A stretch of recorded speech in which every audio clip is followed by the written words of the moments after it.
Hello दोस्तों, कैसे हैं आप सब। मैं पूजा कश्यप स्वागत करती हूं आप सबका सर्वोदय आईएएस के यूट्यूब चैनल पर, जहां हम हर रोज द हिंदू न्यूज़पेपर का एक इन डेप्थ एनालिसिस प्रेजेंट करते हैं। शुरुआत करते हैं आज की सबसे पहली न्यूज से। तो पहला न्यूज है, states have unlimited right to tax mineral rich land says Supreme Court. तो कोर्ट में एक मामला चल रहा था related to taxing of mineral rich lands, जो कि स्टेट के कंट्रोल में रहता है। तो इससे रिलेटेड कोर्ट ने ये जजमेंट दिया है कि स्टेट्स के पास जो है अनलिमिटेड राइट है कि वो कितना, मतलब जो मिनरल रिच लैंड्स है उस पर टैक्स लगा सकते हैं या नहीं लगा सकते हैं, और सेंटर इस राइट को कर्ब नहीं कर सकता है। तो अ 9 जज constitution bench headed by the chief justice of India D.Y. Chandrachud held by an 8:1 majority that the parliament cannot limit the power of the state legislatures to tax mineral rich bearing lands and quarries. The judgment freeing the states from restrictions imposed by the center is in tune with the federalist principles of governance. ये बहुत important है कि आप example में इसको use कर सकते हैं कि कैसे जो हमारा कोर्ट है वो हमारे फेडरल प्रिंसिपल्स को प्रोटेक्ट करता है। अब देखिए, सुप्रीम कोर्ट को जो है वो गार्डियन ऑफ द कॉन्स्टिट्यूशन कहा जाता है, और हमारा जो कॉन्स्टिट्यूशन है वो फेडरल प्रिंसिपल्स पे बेस्ड है। फेडरलिज्म जो है वो हमारे कॉन्स्टिट्यूशन के बेसिक स्ट्रक्चर का एक पार्ट है, जिसको कि कभी भी उसको ओवरराइड नहीं किया जा सकता है किसी भी लॉ को यूज करके।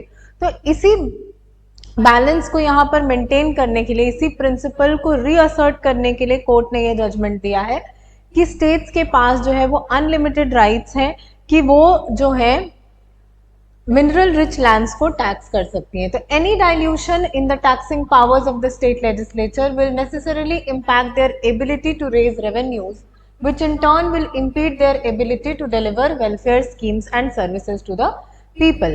अब जाहिर सी बात है कि अगर स्टेट्स के राइट को आप लिमिट करते हैं कि वो जो है वो टैक्स नहीं लगा सकते हैं, तो इस टैक्स से एक रेवेन्यू जनरेट होता है, और वो रेवेन्यू जो जनरेट होता है वो लोगों के लिए वेलफेयर वाले काम करने के लिए यूज किया जाता है। तो अगर यहाँ पर लिमिट लगाया जाएगा, इसका मतलब है कि वो रेवेन्यू भी लिमिट हो जाएगा। इसका मतलब है कि स्टेट्स का जो एक्सपेंडिचर है for the welfare of the people वो भी कम हो जाएगा।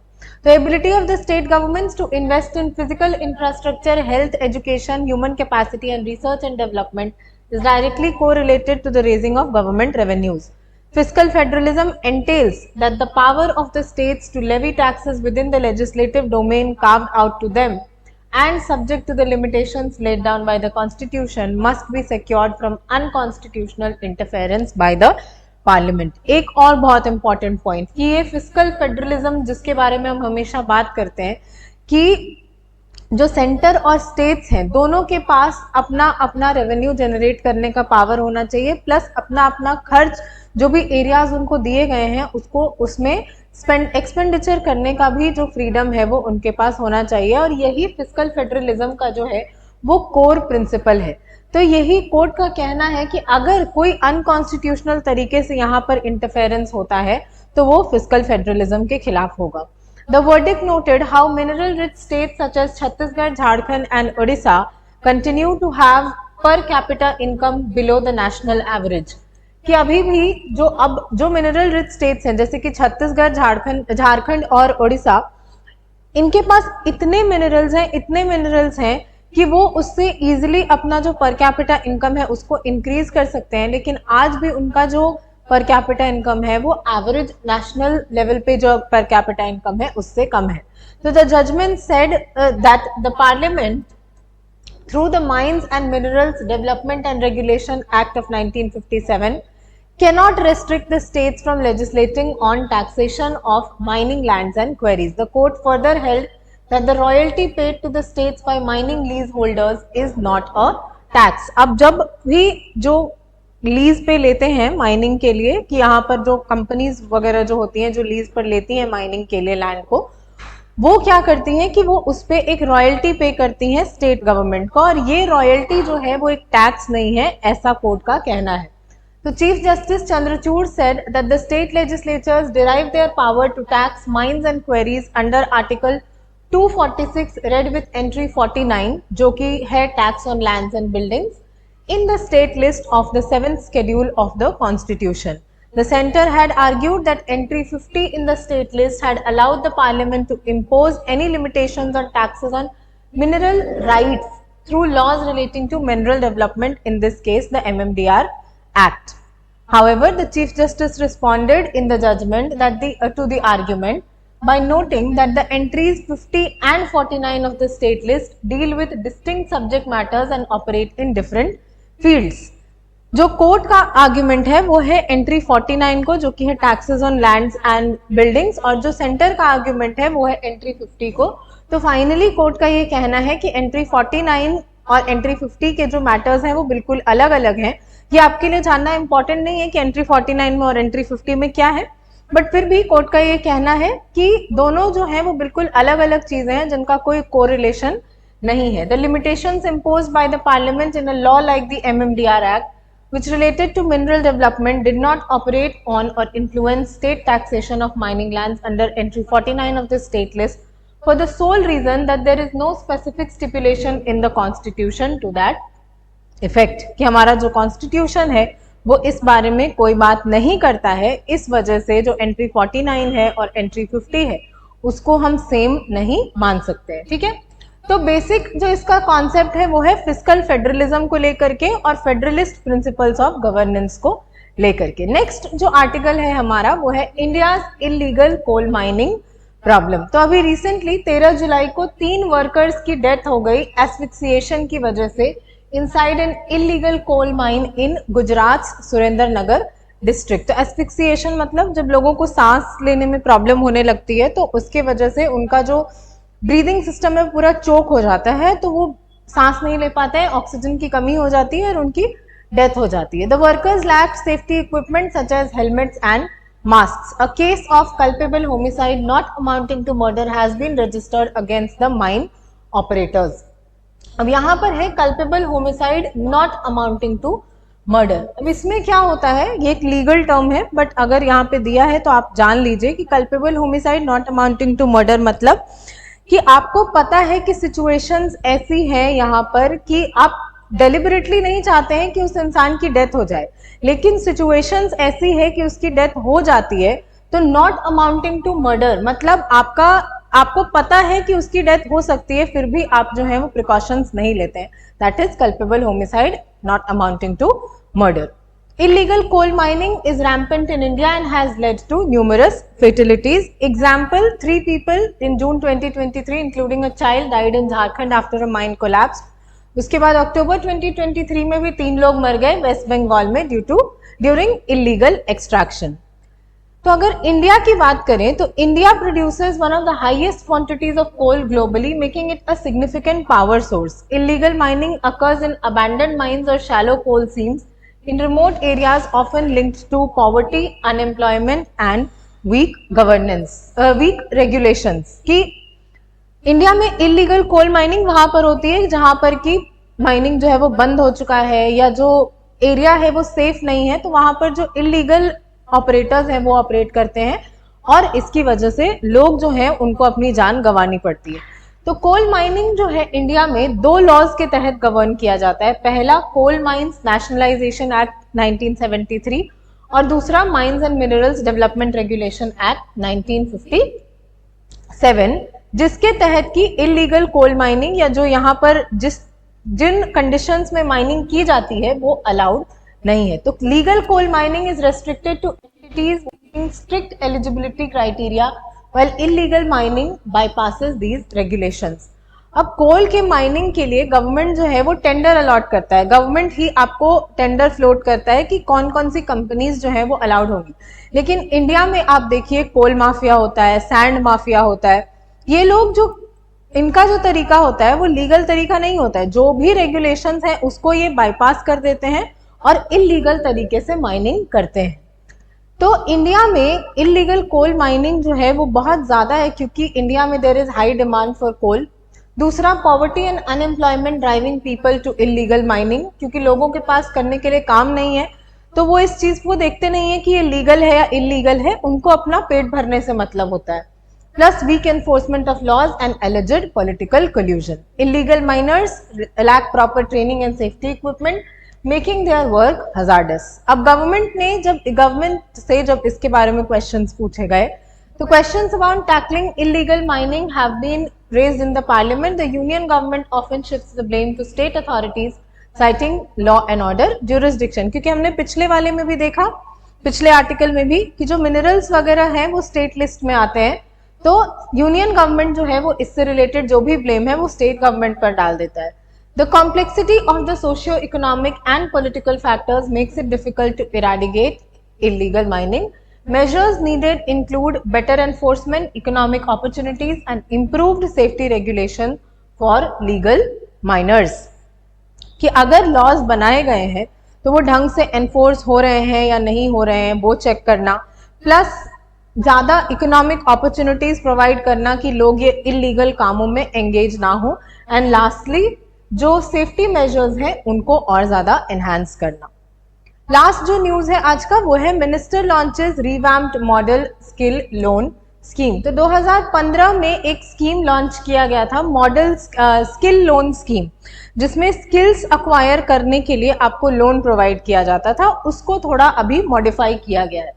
तो skill development minister Jayant Chaudhary launched the revamped model skill loan scheme 2 days after the finance minister Nirmala Sitharaman announced hiking the eligible size of loans for high-end skilling courses under the scheme to 7.5 lakhs from 1.5 lakhs। यानी पहले इस scheme के तहत 1.5 लाख रुपए तक का loan आपको मिल सकता था स्किल्स अक्वायर करने के लिए, बट वहीं अगर अब आप स्किल्स अक्वायर करना चाहते हैं जो कि हाई एंड स्किल्स हैं जैसे कि AI वगैरह, तो उसके लिए आपको 7.5 लाख रुपए तक का लोन मिल सकता है। तो earlier credit guarantee fund scheme for skill development notified in November 2015 to create a credit guarantee fund for courses aligned to National Skills Qualification Framework faced multiple challenges, or as of March 31st, loans amounting to rupees 115.75 crore had been extended to just 10,077 borrowers। यानी amount बहुत ज्यादा था लेकिन number of borrowers जो थे वो यहाँ पर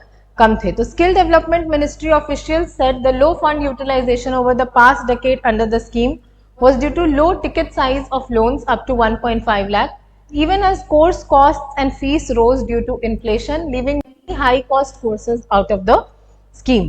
Under the new scheme, the lending network has been broadened from only IBA banks to include non-banking financial companies and small finance banks with access to more skilling courses and higher loan limits। यानी पहले बहुत छोटा amount था, आप देखिए 1.5 लाख रुपए में आजकल बहुत कम ही ऐसे कोर्सेज होते हैं जो प्रोवाइड किए जाएंगे, खास करके अगर हाई एंड स्किल्स हो तो उसके लिए 1.5 लाख रुपए में आपको कोर्स नहीं मिलेगा। तो इसकी वजह से इसका जो प्रॉपर यूटिलाइजेशन था इस स्कीम का वो नहीं हो पा रहा था, और अभी क्योंकि अनएम्प्लॉयमेंट वगैरह इतना ज्यादा चर्चे में था तो गवर्नमेंट ने ये जो इनिशिएटिव है वो लिया है कि अब स्किल्स गेन करने के लिए जो लोन है उसका अमाउंट जो है वो बढ़ा दिया जाएगा, प्लस जो जो एलिजिबल एंटिटीज हैं जो लोन दे सकती हैं उनको भी यहाँ पर चेंज किया गया है, और NBFCs और स्मॉल फाइनेंस बैंक्स को इंक्लूड किया गया है। तो यहाँ पर कुछ इंफॉर्मेशन है स्किल लोन स्कीम के बारे में जिसको कि आप पढ़ सकते हैं ताकि आपको आइडिया हो जाए कि यहाँ पर ये जो स्कीम है वो किस बारे में बात करती है। ठीक है, अब आ जाते हैं आज के हमारे एडिटोरियल एनालिसिस पर। तो पहला एडिटोरियल है the Jio calculus of Moscow visit. तो अभी रिसेंटली हमारे प्राइम मिनिस्टर जो थे वो रशिया गए थे, तो रशिया में उनका जो विजिट हुआ उसका अगर हम जियो पॉलिटिकल सिग्निफिकेंस की बात करें तो किस हद तक ये जो विजिट था वो सक्सेसफुल हुआ, वो जो है ऑथर यहाँ पर हमें बता रही हैं। तो prime minister Narendra Modi's first bilateral trip to Russia since the start of the current Indian government drew sharp criticism from various international figures including the US State Department, National Security Advisor and the US Ambassador to India। कि अभी अभी जो हमारा नया present government है उनका term start हुआ था और पहला फॉरेन विजिट जो उनका हुआ या बायलैटरल विजिट जो हुआ वो था रशिया को, जिसकी वजह से आपको पता है कि क्योंकि रशिया और यूक्रेन का अभी कॉन्फ्लिक्ट चल रहा है तो वेस्ट जो है खास करके यूएस जो है वो रशिया को काफी क्रिटिसाइज कर रहा है इससे रिलेटेड, और टाइम एंड अगेन रशिया और इंडिया की क्लोजनेस को लेकर के यूएस ने कंसर्न्स जो है वो जताए हैं। तो यहाँ पर यूएस जब prime minister Modi visited Russia, तो यूएस के काफी सारे जो की ऑफिशियल्स थे उन्होंने इस पर अपनी आपत्ति जो है वो जताई थी। तो New Delhi maintains its freedom of choice stance, asserting that visit did not signify any fundamental change in India's foreign policy towards Russia। ऐसा नहीं है कि अचानक से हमने जो है वो रशिया के साथ एक फ्रेंडली अप्रोच जो है वो अपनाया है after US Russia Ukraine war, बल्कि हमेशा से ही राइट फ्रॉम 1970s रशिया के साथ जो है हम एक फ्रेंडली और डिप्लोमेटिक रिलेशन शेयर करते हैं। काफी एक स्ट्रेटेजिक पार्टनर के रूप में हम रशिया को देखते हैं और हमेशा से हमने यही कहा है कि किसके साथ रिलेशंस रखने हैं, किसके साथ रिलेशंस नहीं रखने हैं, इंडिया का फॉरेन पॉलिसी का ये अपना ऑटोनोमस डिसीजन होना चाहिए। ये हमारी सॉवरेंटी है और किसी और फॉरेन पावर के पास इतना अधिकार नहीं है कि वो इस बारे में हमसे सवाल पूछ सके। तो Modi's visit must be viewed in the context of ongoing Ukraine conflict. Modi had refrained from attending the summit in Russia in 2022 and 23, focusing his visit message on peace and humanitarian issues. कि इसके पहले भी दो बार 2022 में और 2023 में summits हुए Russia में, जिसको कि मोदी हमारे जो प्राइम मिनिस्टर मोदी ने अटेंड करने से मना कर दिया था, या he did not want to attend, abstain from attending, क्योंकि वो एक मैसेज देना चाहते थे कि इंडिया जो है वो वॉर को सपोर्ट नहीं करता है। तो अभी भी अगर ये जो चीज हुई है इसका इम्पैक्ट क्या हो सकता है, इसका जियोपॉलिटिकल इम्पैक्ट क्या हो सकता है, ये हमें रशिया यूक्रेन कॉन्फ्लिक्ट के एंगल से देखना पड़ेगा। So the visit indicated a shift in the narrative of the conflict as Modi avoided criticizing Russia, highlighting India's balanced diplomatic approach। कि इंडिया ने कभी भी रशिया को जो है क्रिटिसाइज नहीं किया है, even after a lot of pressures, कि रशिया जो है वो यूक्रेन के मामले में गलत है। क्योंकि आप समझिए, नेशनल प्लेटफॉर्म पर अगर दो दोस्त हैं वो आपस में लड़ रहे हैं, एक दूसरे की गलतियां बता रहे हैं तो नहीं, लेकिन तीसरे के सामने अगर आप उसकी बेइज्जती करने लगेंगे, उसकी गलतियां गिनवाने लगेंगे, तो वो दोस्त जो है वो आपसे दोस्ती तोड़ के चला जाएगा। इसी को अगर हम लार्जर लेवल पे एनालाइज करते हैं तो इंडिया और रशिया जो है वो बहुत पुराने दोस्त हैं। तो इंडिया रशिया को पर्सनली ये कन्वे कर सकता है थ्रू इट्स एक्शंस कि जो आप कर रहे हैं वो गलत है, लेकिन इंटरनेशनल प्लेटफॉर्म पर इसको क्रिटिसाइज करना मतलब रशिया की के साथ जो हमारी स्ट्रेटेजिक पार्टनरशिप है उसमें एक डेंट आ जाएगा। तो जियोपॉलिटिकल सिग्निफिकेंस की अगर हम बात करें तो the visit aim to signal India's intent to balance relations with major global powers, specially the US and the China. Modi's decision to proceed with the visit despite potential diplomatic fallout indicates India's strategic interest in maintaining its autonomy in the international relations. India's refusal to condemn Russia's actions in Ukraine at the UN aligns with its broader strategy of non-alignment and pragmatic diplomacy. India ने हमेशा ये बोला है कि war जो है वो किसी चीज का सोल्यूशन नहीं है, लेकिन जब भी इंटरनेशनल प्लेटफॉर्म पे रशिया के अगेंस्ट जाने की बात आती है, किसी के प्रेशर में आकर के, खास करके वेस्ट के प्रेशर में आकर के, तो इंडिया ने हमेशा ये कहा है कि हम जो है वो बैलेंस बना के चलना चाहते हैं, वेस्ट के साथ भी और रशिया चाइना जैसे पावर्स के साथ भी। तो किसी एक का साइड लेने का मतलब होता है कि आप दूसरे के अगेंस्ट में खड़े हैं। और इंडिया का जो स्ट्रैटेजी है नॉन अलाइनमेंट का, जब कोल्ड वॉर चल रहा था उस समय यूएस ब्लॉक और यूएसएसआर ब्लॉक जो था, या तो कुछ कंट्रीज यूएस ब्लॉक में थी या कुछ यूएसएसआर ब्लॉक में थी, वहीं कुछ कंट्रीज ऐसी भी थी इंक्लूडिंग इंडिया जो कि अपना एक इंडिपेंडेंट स्टैंस फॉलो करना चाहती थी। तो इसीलिए इंडिया का जो पुरानी पॉलिसी है हमारी नॉन अलाइनमेंट की, उसी को हम फॉलो करते आ रहे हैं। तो Modi's visit underscores India's concerns about the growing Sino Russian alliance. By strengthening ties with Russia, India aims to mitigate the influence of China in the region, particularly in the context of Quad alliance involving the US, Japan and Australia. The visit was also a message to the West showcasing India's independent foreign policy stance. कि Russia जाने के पीछे का हमारा reason जो था वो ये भी था कि रशिया के ऊपर जो चाइना का इन्फ्लुएंस इंक्रीज हो रहा है उसको हम थोड़ा मिटिगेट कर सकें। वो इसलिए हो रहा है क्योंकि क्वाड के साथ हमारे अलायंसेस बढ़ रहे हैं। क्वाड जो है वो एक 4 कंट्रीज की ग्रुपिंग है जिसमें इंडिया, यूएस, ऑस्ट्रेलिया और जापान है। तो ये चाइना और रशिया को ये लगता है कि ये एक मिलिट्री ग्रुपिंग है रशिया और चाइना के अगेंस्ट, बल्कि इंडिया जो है वो कभी भी ये नहीं करेगा कि वो किसी ऐसे ग्रुप का पार्ट बनेगा जो कि रशिया के अगेंस्ट होगा। तो एक बैलेंस बनाने के लिए ये करना हमारी फॉरेन पॉलिसी के लिए जरूरी था। प्लस ये भी दिखाना था कि इंडिया की जो फॉरेन पॉलिसी है वो बिल्कुल इंडिपेंडेंट है और हम किसी के प्रेशर में आकर के डिसीजंस नहीं लेते हैं। तो Modi's visit has significant geo-economic implications, aiming to boost economic cooperation with Russia. Despite sanctions, India seeks to enhance bilateral trade, particularly in sectors like energy and defense. Economic agreements such as those in the Sakhalin-1 oil project and investments in Russian Far East regions highlight the economic dimension of the visit. अब ये कहा, एक बहुत पुरानी कहावत है international relations की कि there are no permanent allies and there are no permanent enemies. जो भी है वो हमारा नेशनल इंटरेस्ट में होना चाहिए। हम कोई भी डिसीजन अगर लेते हैं किसी भी कंट्री के अगेंस्ट खड़े होने का, किसी भी कंट्री को सपोर्ट करने का, तो उसका एकमात्र कारण ये होना चाहिए कि हम जो है वो उसमें अपना नेशनल इंटरेस्ट जो है वो आइडेंटिफाई कर रहे हैं, इसीलिए ऐसा स्टेप हम ले रहे हैं।